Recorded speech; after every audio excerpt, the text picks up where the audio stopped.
કોંગ્રેસના રાષ્ટ્રીય અધ્યક્ષ મલ્લિકાર્જુન ખડગે 5મી એપ્રિલે કેરળના ઇડુક્કીમાં એક ચૂંટણી રેલીને સંબોધતા ગુજરાતીઓને અભણ ગણાવતા ગુજરાતના રાજકારણમાં ખળભળાટ મચી ગયો. ખડગેએ નિવેદન આપ્યું હતું કે મોદીજી અને પિનરાઈ વિજયન કેરળના લોકોને મૂર્ખ બનાવી શકે નહીં, કારણ કે તેઓ ખૂબ જ હોશિયાર અને શિક્ષિત છે, પરંતુ તમે ગુજરાત કે અન્ય સ્થળોના અભણ લોકોને મૂર્ખ બનાવી શકો છો. સાંભળો શું કહ્યું હતું રાષ્ટ્રીય અધ્યક્ષ Mallikarjun ખડગે. Don't misguide the people of Kerala. They are very clever. They are educated. Modi ji, Vijay, you both can fool people who are illiterate in Gujarat or in other place, but you can't fool Kerala people. તો ભાજપના નેતાઓએ ખડગેના આ નિવેદનને સખત શબ્દોમાં વખોડી નાખ્યું. ભાજપના પ્રદેશ અધ્યક્ષ જગદીશ વિશ્વકર્માએ કહ્યું કે કોંગ્રેસની ગંદી માનસિકતા આજે પણ છતી થાય છે. ખડગે દ્વારા ગુજરાતના લોકોનું અપમાન કરવામાં આવ્યું છે. જેમણે અભણ અને મૂર્ખ કહ્યા છે એ ગુજરાતની જનતા ક્યારેય માફ નહીં કરે. કોંગ્રેસની આ માનસિકતાને કચડવાની જરૂર છે. તેમણે ગુજરાતીઓને અભણ કીધા છે, જે તે મૂર્ખ કીધા છે. આ ગુજરાતની 6.5 કરોડ જનતા ક્યારેય માફ નહીં કરે. આ દેખાય છે કોંગ્રેસની માનસિકતા. કદાચ હજી અહીંયા મને લાગે છે કે આપણે બધાએ કોંગ્રેસની આ માનસિકતાને ક્રશ કરવાની સાચી જરૂર છે.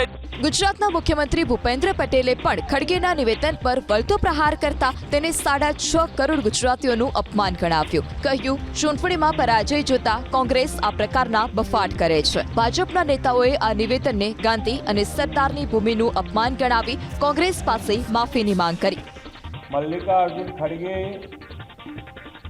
ગુજરાતના લોકો વિશે જે નિવેદન કર્યું છે તે અત્યંત આપત્તિજનક અને દુર્ભાગ્યપૂર્ણ છે.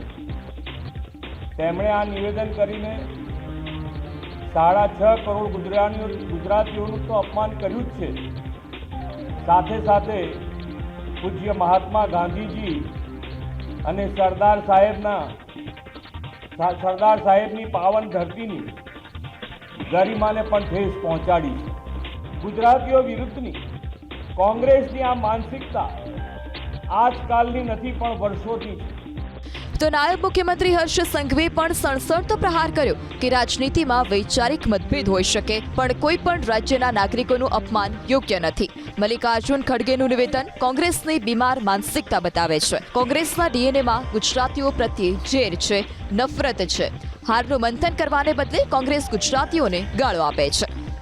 आप कांग्रेसियों के बयानों का इतिहास पे थोड़ा गौर करोगे तो समझ आएगा कि इन लोगों के डीएनए में खास करके गुजरात और गुजरातियों के प्रति किस प्रकार का जहर भरा हुआ ये उनकी मानसिकता है. वो जब मौका मिलेगा, जब कोई भी राज्य में चुनाव आएगा, हर वक्त गुजरात और गुजरातियों को गाली देके उनका चुनाव प्रचार की वो शुरुआत करते हैं. जो पार्टी गुजरात में जीत नहीं सकती वो गुजरात को कोसती रही है.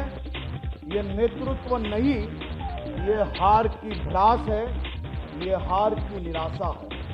બીજી બાજુ કોંગ્રેસના પૂર્વ ધારાસભ્ય અમીબેન યાજ્ઞિકે બચાવ કર્યો કે ખડગેજી આવું નિવેદન ન આપી શકે, સાંભળવામાં ભૂલ હશે.